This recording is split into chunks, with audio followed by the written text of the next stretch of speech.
তোমরা কি ডেভেলপমেন্টের দুটো ইম্পর্টেন্ট প্যাটার্ন সম্পর্কে জানো? জানতে হলে ভিডিওটি শেষ অবধি দেখো। আচ্ছা বলুন তো, শিশুর যে শারীরিক ডেভেলপমেন্ট সেটা কি একই সঙ্গে শরীরের সব জায়গায় হয়?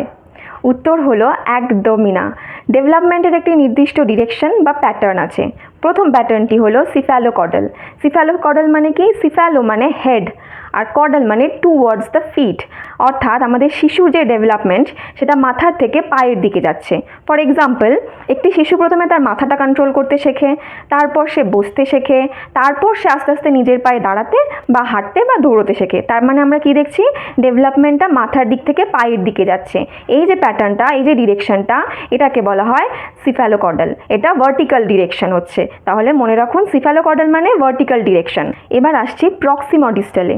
প্রক্সিমাল মানে কেন্দ্রের কাছাকাছি, শরীরের কেন্দ্রের কাছাকাছি, আর ডিস্টাল মানে কেন্দ্র থেকে দূরে। তার মানে আমরা কি বুঝতে পারছি? যে কেন্দ্র থেকে দূরের দিকে যে ডেভেলপমেন্ট হচ্ছে সেইটাকে আমরা বলবো প্রক্সিমোডিস্টাল। ফর এক্সাম্পল, একটি শিশু প্রথমে তার কাঁধ কন্ট্রোল করতে শেখে, তারপর তার পুরো হাতটা নাড়াতে শেখে, তারপর সে হাতের যে সূক্ষ্ম আমাদের আঙুলগুলো সেইগুলোকে কন্ট্রোল করতে শেখে। তাহলে এইটা কি হচ্ছে? সেন্টার টু আউটওয়ার্ডের দিকে হচ্ছে। তাহলে এক লাইনে মনে রাখুন, সিফ্যালোকডাল মানে হেড টু টো ডিরেকশন হয়, আর প্রক্সিমোডিস্টাল মানে সেন্টার টু আউটওয়ার্ড।